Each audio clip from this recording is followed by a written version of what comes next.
Welcome in our Polar series. In this video, let's go through how to use Polar's simple aggregate function example in Python Jupyter Notebook. With over a billion records, we are taking as simple as so we don't have any issue in understanding. As you can see, our notebook is available in which we can add code inside the cell. Let's go in the first cell. In our first cell, we are using the time wall command, which is a magic command in Jupyter Notebook that measures the execution time of the code within the same cell. When you include time wall at the top of a cell, it reports the wall time, real-world elapsed time, taken to execute all the code in that cell. Import the Polar's library as PL by calling pl.scanParquet method with file path.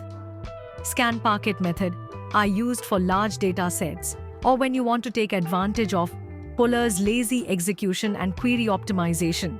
Now get the path of the data folder where we using yellow taxi data folder to read all files into it.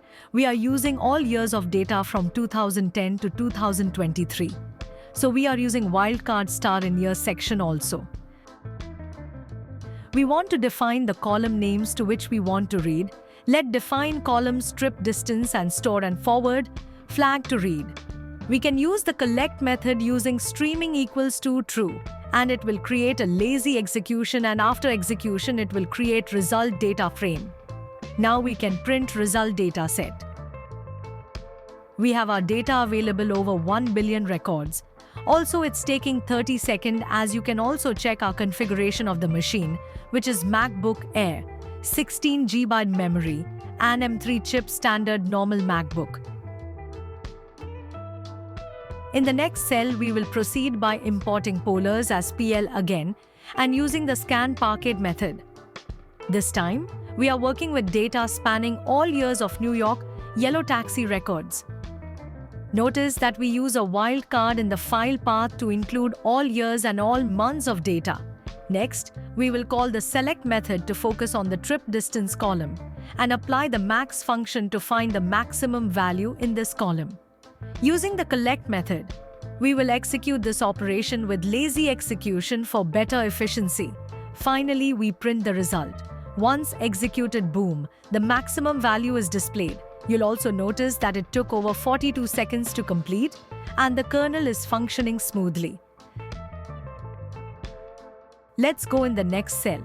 Import the Polar's library as PL and call pl.scanParquet method with file path. We are working with data spanning all years of New York yellow taxi records. Notice that we use a wildcard in the file path to include all years and all months of data. Next, we will call the select method to focus on the trip distance column and apply the min function to find the min value for this column. Using the collect method, we will execute this operation with lazy execution for better efficiency.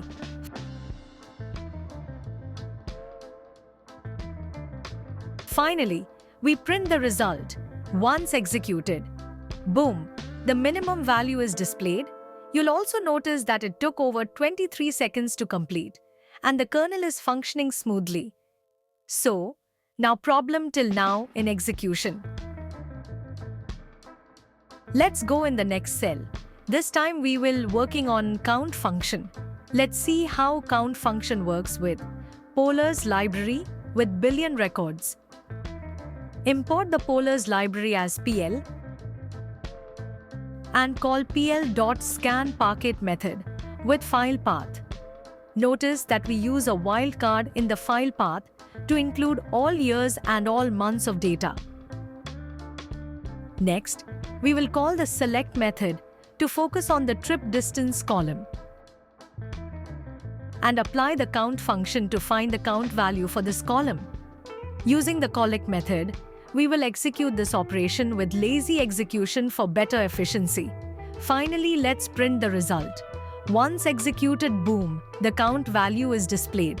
You'll also notice that it took over 4 seconds to complete.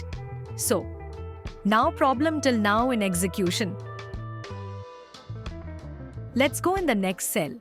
This time we will working on sum function to add all values from a single column. Let's see how sum function works with Polar's library with billion records. Import the Polars library as PL and call pl.scanParquet method with file path.